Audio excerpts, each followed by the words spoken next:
Pernah kepikiran begini, harusnya aku berubah dari dulu. Umur udah 25, tapi hidup masih berantakan. Telat nggak sih? Sabar dulu. Kalau lo lagi ngerasa stuck, ngerasa semua orang udah jauh di depan, justru ini saat paling subur buat berubah. Klik tombol like dan subscribe sekarang, biar kamu nggak sendirian dalam perjalanan berbenah. Kita mulai dari sini.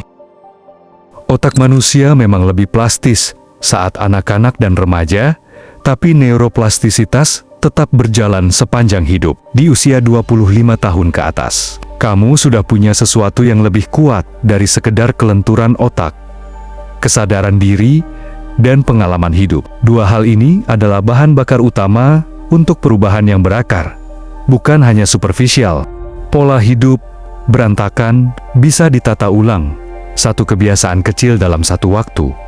Bukan dengan revolusi drastis. Pola pikir sempit, pesimis, atau keliru bisa dilatih ulang lewat refleksi, membaca, diskusi, terapi, atau bahkan sekedar berhenti sejenak dari kebisingan dan bertanya, kenapa aku berpikir seperti ini?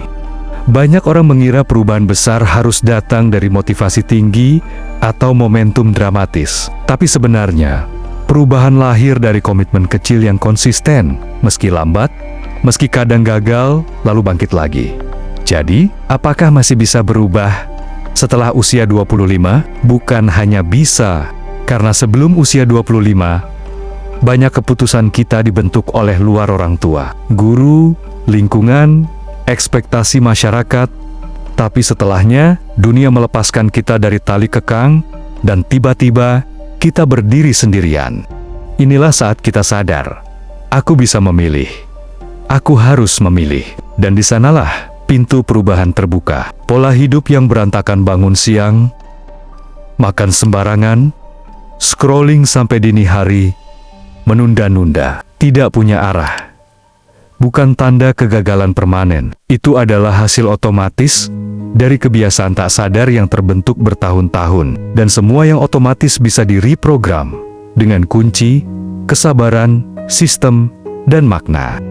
Perubahan pola hidup bukan soal menjadi produktif atau sukses menurut standar luar, tapi soal menata ulang hidup supaya selaras dengan nilai dan tujuan yang kamu pilih sendiri. Misalnya, bangun pagi bukan demi ikut tren, tapi karena kamu ingin mulai harimu dengan kesadaran. Olahraga bukan untuk kurus, tapi untuk punya energi mencintai hidupmu sendiri. Mengurangi media sosial bukan karena toksik, tapi karena kamu ingin hadir utuh di dunia nyata.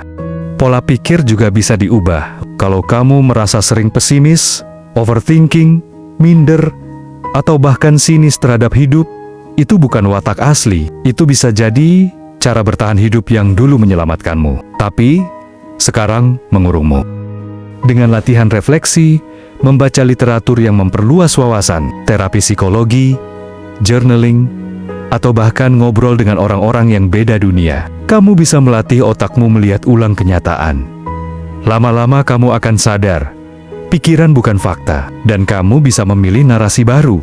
Contoh, dari aku telat memulai, jadi aku sedang mengejar versi hidupku sendiri. Dari aku terlalu rusak untuk berubah jadi, justru karena aku terluka, aku tahu arah sembuhku. Tapi begini, perubahan setelah 25 bukan soal instan. Ia lebih lambat, lebih sadar, lebih menyakitkan karena kamu tahu kamu bisa gagal. Tapi justru karena itu, ia lebih nyata dan tahan lama. Perubahan di usia ini bukan kosmetik, ia bersifat eksistensial. Dan kamu bisa mulai hari ini. Intinya, lo jangan remehkan kekuatan lo saat ini. Setelah lo nonton video ini, lo bisa mulai hari ini. Jika video ini sedikit membantu program revolusi lo, tinggalkan jejak dengan komentar, "Gue belum telat, gue sedang mulai." Karena kamu nggak sendirian. Di akhir video, gue Yogi Sofari pamit undur diri. Subscribe untuk konten refleksi hidup dan perubahan diri lainnya.